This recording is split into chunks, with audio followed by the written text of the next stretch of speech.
Hello friends, Gujarati પકવાનમાં તમારું સ્વાગત છે। આજે આપણે બનાવીશું રેસ્ટોરન્ટ સ્ટાઇલ ચટાકેદાર ડુંગળીનું સલાડ। આ સલાડ પંજાબી સબ્જી, પુલાવ, બિરયાની કે રૂટીનના જમવા સાથે બનાવશો તો ખૂબ જ સરસ લાગે છે। તો ચાલો જોઈ લઈએ ડુંગળીના સલાડની રેસીપી। રેસીપી સારી લાગે તો લાઇક અને શેર કરજો। આવી જ બીજી નવી રેસીપી જોવા માટે મારી ચેનલને સબસ્ક્રાઈબ કરજો। ડુંગળીનું સલાડ બનાવવા મેં અહીં 3 નંગ ડુંગળીને છોલીને સાફ કરી લીધી છે। ડુંગળીનું લચ્છા સલાડ બનાવવા આ રીતની થોડી મોટી ડુંગળી લેવી। ડુંગળીને ગોળ સ્લાઇસમાં કાપી લઈશું।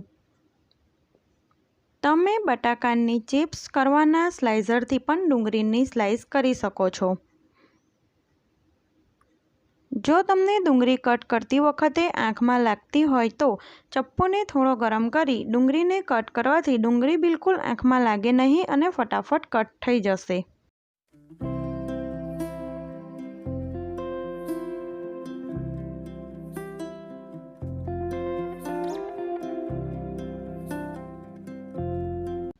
ગોળ સ્લાઇસની જગ્યાએ તમે ડુંગળીની લાંબી સ્લાઇસ પણ કરી શકો છો।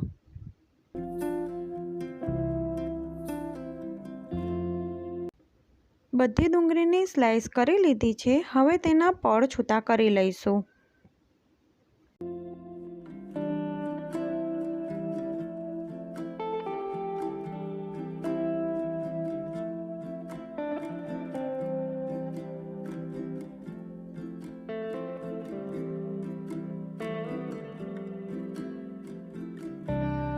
તો સલાડ માટે એકદમ સરસ ડુંગળીના લચ્છા તૈયાર થઈ ગયા છે। હવે તેમાં મસાલા કરીશું। 1 ચમચી મીઠું, 1 ચમચી લાલ મરચું, અહીં મેં કાશ્મીરી લાલ મરચું લીધું છે, અડધી ચમચી ચાટ મસાલો, અડધી ચમચી જીરું પાવડર ઉમેરી બધા મસાલાને હાથથી મિક્સ કરી લઈશું।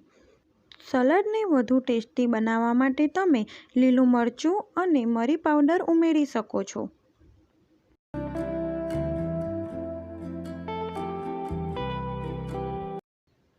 બધા મસાલા બરાબર મિક્સ થઈ ગયા છે તો અડધો નંગ લીંબુનો રસ ઉમેરી મિક્સ કરી લઈશું।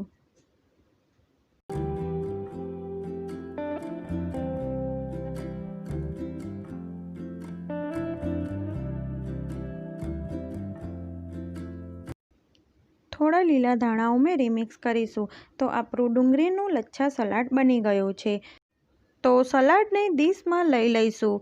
આ સલાડને તમે કોઈ પણ સબ્જી, બિરયાની, પુલાવ કે રૂટીનના જમવા સાથે તમે સર્વ કરી શકો છો।